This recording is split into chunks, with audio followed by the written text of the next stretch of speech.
sejam bem-vindos a mais um vídeo. Eu sou o professor Johnny e esse é o canal Anatomania. E galera, no vídeo de hoje nós vamos aprender sobre a cintura pélvica. Vamos estudar sobre os 4 ossos da cintura pélvica. Vamos falar sobre as 2 articulações, mais a articulação coxo-femoral, que é a nossa principal articulação do quadril. Vamos falar também sobre as funções importantíssimas da cintura pélvica no nosso esqueleto. Também vamos falar sobre a locomoção bípede e como isso é tão importante para nós, seres humanos. O vídeo de hoje é um pouquinho extenso, então eu peço para vocês um pouquinho mais de atenção. Se houver alguma dúvida, deixe nos comentários que eu estarei respondendo a todos. Então, sem mais delongas e bora estudar!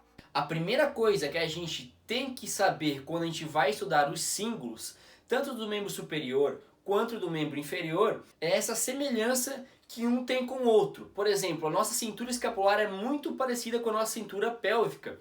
Ambas têm praticamente a mesma função, que é transmitir a carga do seu tronco, do esqueleto axial, para o esqueleto apendicular. Então, o que é uma cintura? O que é um símbolo? Mais uma vez, é a união do esqueleto axial com o esqueleto apendicular. No caso da cintura pélvica, é a união do osso sacro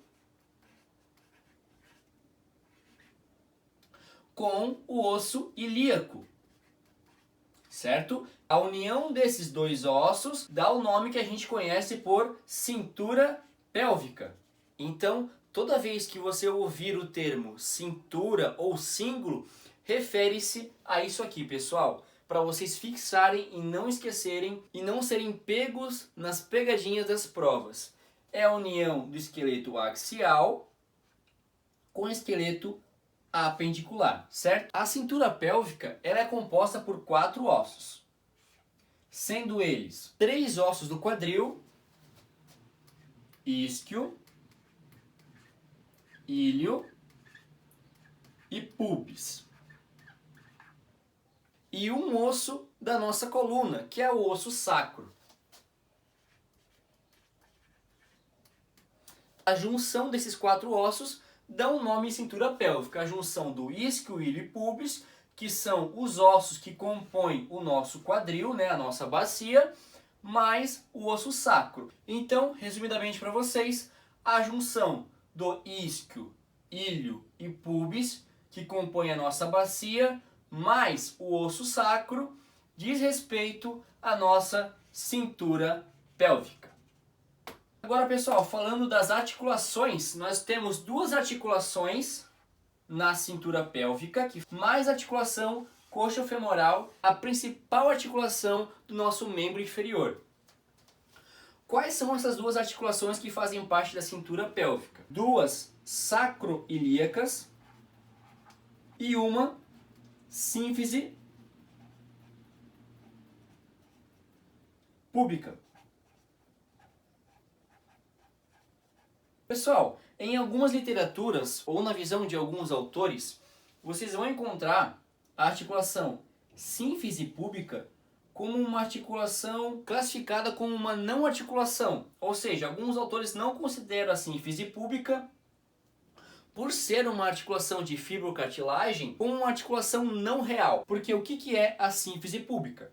Se vocês olharem nesse desenho aqui de anatomia, né, nesse esboço que eu fiz aqui, a sínfise púbica ela tem a função de estabilidade. Por ela ser uma fibrocartilagem, ou seja, é uma pequena cartilagem que tem a função de unir os nossos ossos pubis, tá? Então é a única função da sínfise púbica, gerar estabilidade no nosso quadril e unir anteriormente a nossa cintura pélvica, certo? Já as 2 articulações sacroiliacas são o seguinte: é a união do osso sacro com o osso ilíaco.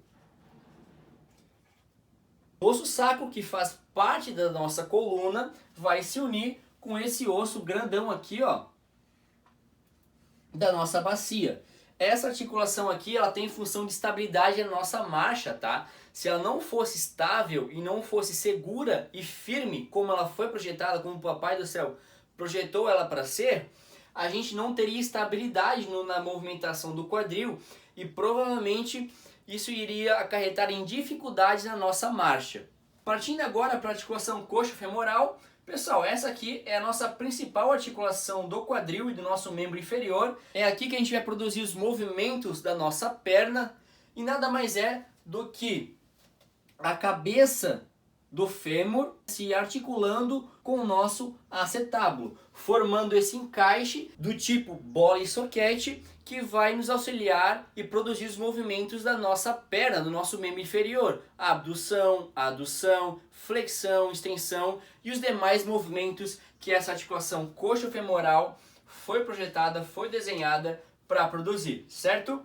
Sobre as funções da cintura pélvica, como eu disse anteriormente, a cintura pélvica é muito parecida com a cintura escapular. E a principal função de um cíngulo é transmitir essa força, essa carga gerada do tronco para os membros, tá? No caso da cintura pélvica, ela vai transmitir a carga gerada do tronco da nossa coluna para os membros inferiores, que são as nossas pernas. E assim também como o membro superior, uma das funções da cintura pélvica é a fixação de músculos que vão auxiliar no movimento da principal articulação. No caso do membro superior, a articulação glenumeral, e aqui no caso da cintura pélvica, dos membros inferiores, a articulação coxo-femoral. Então tem vários músculos que são inseridos ali na nossa pelve, por exemplo o glúteo máximo, que são músculos que estão relacionados diretamente com a nossa marcha, com a nossa habilidade de andar e correr. Por isso que ela tem funções importantes, funções de estabilidade, funções para auxiliar na nossa marcha e principalmente funções de suporte de carga. Transmitir esse peso, essa carga gerada do tronco para os membros inferiores. Ixi, a tinta do canetão tá acabando. Sobre a locomoção bípede, pessoal, é bem importante salientarmos que nós, seres humanos, temos a habilidade de andar com as pernas, diferentemente de outros animais. E o formato da nossa pelve, do nosso membro inferior como um todo, diz respeito à nossa locomoção bípede. Se vocês tiverem a oportunidade de olhar uma anatomia de uma pelve, por exemplo, de um primata, vocês vão ver que o desenho do ilho e o desenho da bacia, tanto também como o desenho do osso sacro, é bem diferente do ser humano. Nós temos um osso um pouquinho maior, um pouco mais largo, e esse encaixe aqui da cabeça do fêmur com o acetábulo nos permite ter uma marcha mais eficiente, uma marcha mais firme. Com o passar da nossa evolução, quando o ser humano aprendeu a andar com as pernas, nós adquirimos a locomoção bípede. E essa locomoção bípede, ela está fortemente ligada à formação óssea e o desenho ósseo da nossa pelve. Então, pessoal, esse foi o vídeo de hoje. Cintura pélvica, um assunto um pouquinho complicado, costuma cair bastante também nas provas de anatomia. Eu espero do fundo do meu coração tenha ajudado vocês de alguma forma. Então, se esse conteúdo foi relevante para você, deixe seu like, sua inscrição, clique no sininho para quando eu postar um novo vídeo você ser notificado e saber em primeira mão as novidades do canal. Cintura pélvica foi pra conta. É isso, pessoal. Um grande abraço e até a próxima aula. Valeu!